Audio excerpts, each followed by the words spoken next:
Hello everyone, welcome to our channel. दोस्तों, आज की इस वीडियो में हम देखेंगे कक्षा 10 सामाजिक विज्ञान से जो महत्वपूर्ण प्रश्न पूछे जाते हैं उसके बारे में। ठीक है, यह जो प्रश्न है और 2025 के बोर्ड एग्जाम में आने की काफ़ी संभावना है। तो आइए इस वीडियो को हम देखते हैं कि प्रश्न क्या है कि अक्षांश तथा देशांतर रेखाएँ किसे कहते हैं। ठीक है, ये अक्षांश देशांतर रेखाएँ बोर्ड एग्जाम से हो या फिर हमारे लाइव के लिए, मतलब हमको समझना जरूरी भी होता है। तो आइए देखते हैं कि अक्षांश रेखाएं क्या होती हैं और देशांतर रेखाएं क्या होती हैं। तो सबसे पहले हम देखेंगे कि अक्षांश रेखाएं क्या होती हैं। अक्षांश रेखाएं, जिसे अंग्रेजी में क्या कहते हैं, लैटिट्यूड लाइन कहते हैं। ठीक है, आइए इसकी परिभाषा को हम देखते हैं।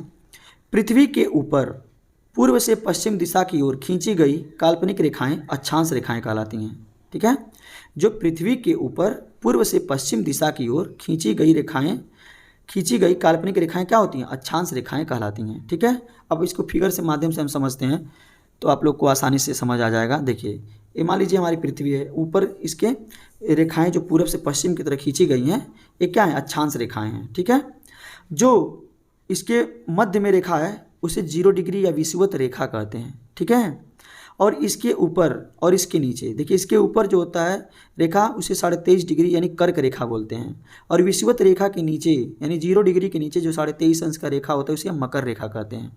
ठीक है, अब 23.5 अंश कर्क रेखा के ऊपर जो रेखा 66.5 अंश का होता है उसे उत्तरी आर्कटिक रेखा कहते हैं, और उसके ठीक नीचे यानी कि उसके विपरीत यानी 23.5 अंश मकर रेखा के नीचे 66.5 अंश का जो रेखा होता है उसे दक्षिणी अंटार्कटिक रेखा कहते हैं। ठीक है, सबसे ऊपरी भाग जिसको 90 डिग्री होता है उसे उत्तरी ध्रुव बोलते हैं, और जो सबसे नीचे यानी 90 डिग्री का होता है उसे हम दक्षिणी ध्रुव बोलते हैं। ठीक है, तो आप लोग को अक्षांश रेखाएं समझ में आ गई कि अक्षांश रेखाएं किधर से किधर खींची जाती हैं। अक्षांश रेखाएं पूरब से पश्चिम या पश्चिम से पूरब की ओर जो रहती हैं उसे हम क्या कहते हैं, अक्षांश रेखाएं कहते हैं। ठीक, अब आइए हम देशांतर रेखाओं को समझते हैं कि देशांतर रेखा क्या होता है और कैसे खींची जाती हैं। ठीक है, देखिए देशांतर रेखाएं क्या होती हैं। देशांतर रेखाएं जिसे हम क्या कहते हैं, लॉन्गिट्यूड लाइन कहते हैं। अक्षांश रेखाओं को लैटिट्यूड लाइन और देशांतर रेखाओं को लॉन्गिट्यूड लाइन कहते हैं। ठीक है, अब आइए इसकी परिभाषा को हम देखते हैं। पृथ्वी के ऊपर से उत्तर से दक्षिण दिशा की ओर खींची गई काल्पनिक रेखाएं देशांतर रेखाएं कहलाती हैं। ठीक है, यानी जो पृथ्वी के ऊपर उत्तर से दक्षिण दिशा की ओर खींची गई काल्पनिक रेखाएं क्या कहलाती हैं, देशांतर रेखाएं कहलाती हैं। ठीक, अब आइए इसको हम फिगर के माध्यम से समझते हैं जिससे आपको आसानी से समझ आ जाएगा।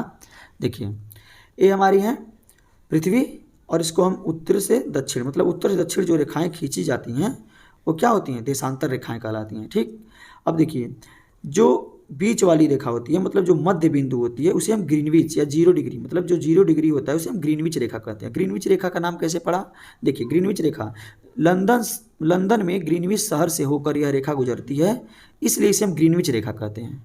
ठीक है, और ग्रीनविच रेखा से इधर पूर्वी देशांतर की तरह कुल 180 रेखा होते हैं, और 0 डिग्री से लेकर इधर पश्चिमी देशांतर तक 180, मतलब इनकी कुल संख्या कितनी होती है, 360 होती हैं। ठीक है, 180 इधर और 180 पश्चिमी देशांतर की तरफ। ठीक है, और देखिए ग्रीनविच रेखा को हम यामोत्तर रेखा भी कहते हैं। पूछ लेता है प्रश्न में कि यामोत्तर रेखा किसे कहते हैं, तो ही ग्रीनविच रेखा को ही हम यामोत्तर रेखा भी कहते हैं। ठीक, तो आप लोग को समझ में आ गया होगा कि देशांतर रेखा किसे कहते हैं और अक्षांश रेखा किसे कहते हैं। ठीक है, तो आई होप कि यह वीडियो आपको अच्छी लगी हो, तो प्लीज़ आप मेरे इस वीडियो को लाइक करिए, मेरे चैनल को सब्सक्राइब करिए और अपने दोस्तों के पास अधिक से अधिक शेयर करिए ताकि वो भी इस वीडियो को देखें और अक्षांश रेखाओं को समझ सकें। धन्यवाद।